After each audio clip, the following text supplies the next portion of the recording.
em espírito,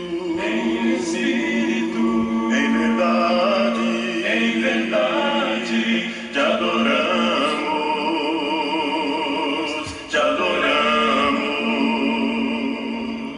Em espírito.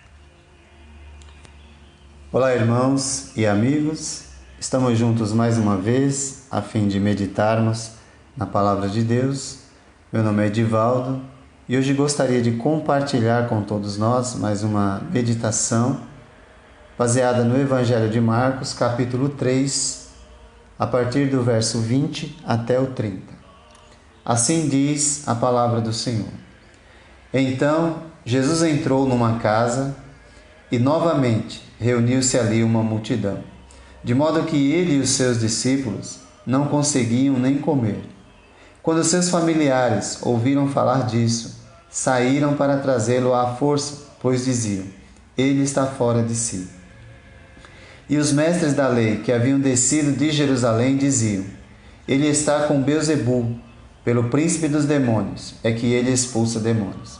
Então Jesus os chamou e lhes falou por parábolas: como pode Satanás expulsar a Satanás?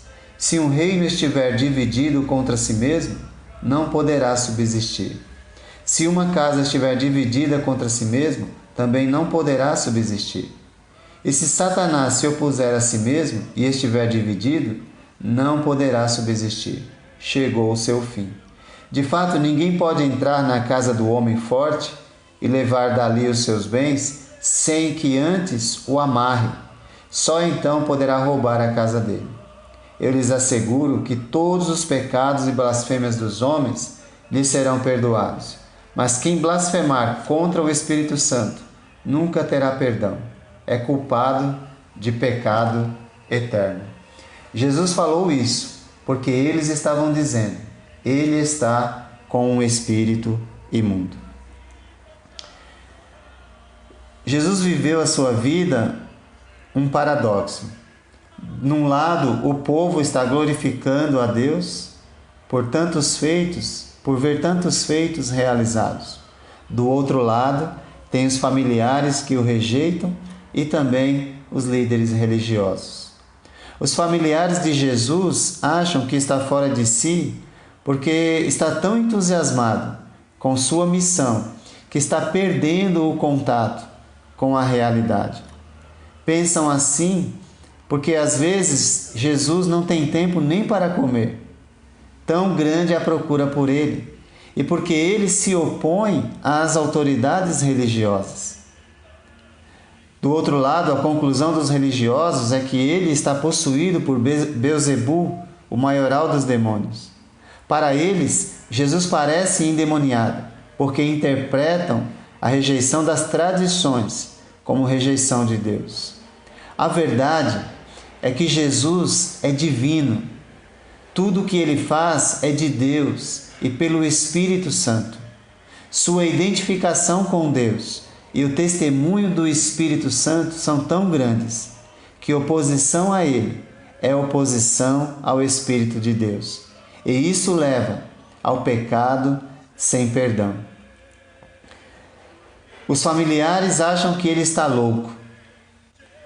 Os religiosos acham que ele está possesso, mas ele, com os seus atos, mostra que é divino. E ele mostra a vitória do reino de Deus sobre o reino de Satanás.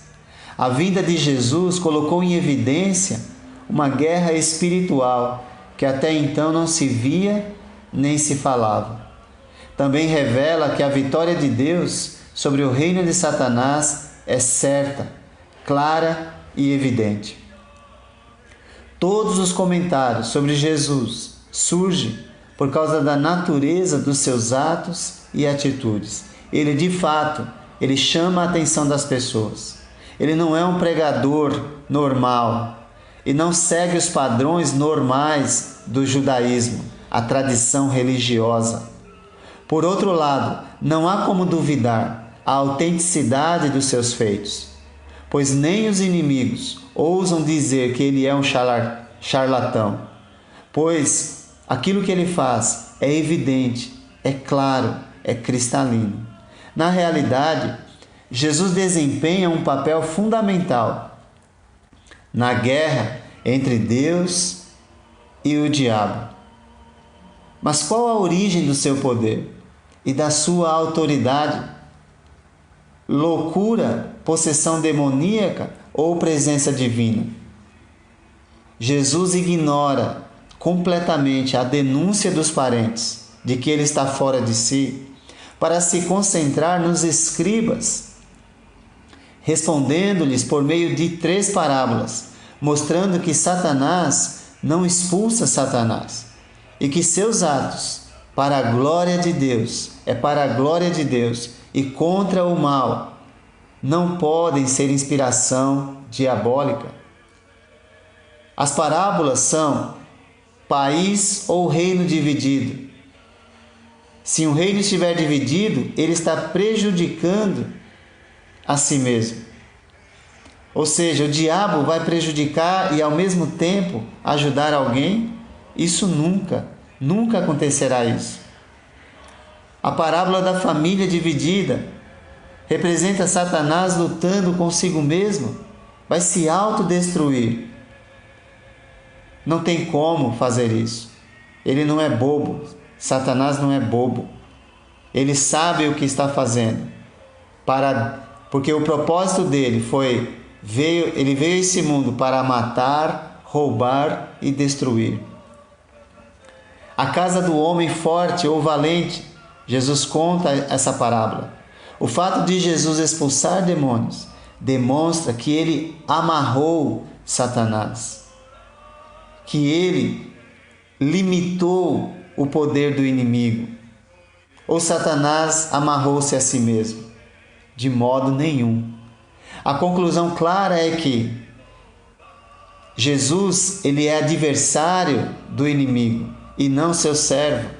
Também mostra que Deus é maior que Satanás. Portanto, se continuarem com essa atitude, vão se envolver num pecado que não tem perdão, que os impedirá de entrar no reino de Deus. Mas o que é o pecado sem perdão? O que é a blasfêmia contra o Espírito Santo? Blasfemar é ultrajar, é se tornar hostil, é negar a evidência de Deus naquele momento e de seus propósitos, é atribuir ao diabo aquilo que Deus tem feito. Os mestres da lei sabem muito bem que é pelo poder de Deus que Jesus está expulsando demônios. Mesmo assim, preferem mentir, afirmando que Jesus está a serviço de Satanás. Jesus alerta seus opositores do perigo espiritual que estão correndo. Dizendo que seu poder é diabólico, acabam chamando Deus de diabo e o bem de mal. Demonstram uma atitude fixa contra Deus e o bem por se recusarem a aceitar o Filho de Deus. Blasfêmia contra o Espírito Santo não é somente uma frase desastrosa, mas uma atitude de vida que revela o quanto as pessoas estão longe de Deus. Blasfêmia contra o Espírito Santo é pecado sem perdão, porque não há arrependimento. O pecador acha que opor-se a Deus é correto e ele vai insistir nesse pecado. A advertência de Jesus serve de alerta aos que se julgam maiores do que Deus. Se alguém tem medo de que tenha cometido esse tipo de pecado, provavelmente não cometeu, porque nesse receio demonstra interesse em acertar a sua vida. E nós vemos isso no exemplo dos parentes de Jesus, que mais tarde vão se tornar seus discípulos. O pecado sem perdão é a hostilidade aberta, consciente contra Deus, conhecendo a verdade, mas preferindo a mentira ou seguir os seus próprios passos. É chamar o bem de mal e viver desta maneira. Ou seja, Para cometermos a blasfêmia contra o Espírito Santo, precisaríamos de Jesus aqui, fisicamente, fazendo as mesmas coisas, em nome de Deus, e alguém dizendo, ele é do diabo. Deste modo, estaria se colocando completamente contra Deus e não teria o perdão. Fique longe do pecado eterno. Com o coração bom e aberto, confesse sua fé em Jesus e glorifique a bondade de Deus. Obedeça à vontade do Senhor e nunca se afaste da verdade, pois a guerra continua, mas a vitória do reino de Deus é certa.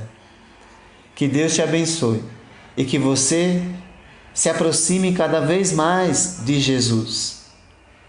Que você fique perto de Jesus, obedecendo a sua vontade e deste modo estar sempre trabalhando a favor do reino de Deus, porque como falamos, a guerra continua, mas a vitória do reino de Deus é certa.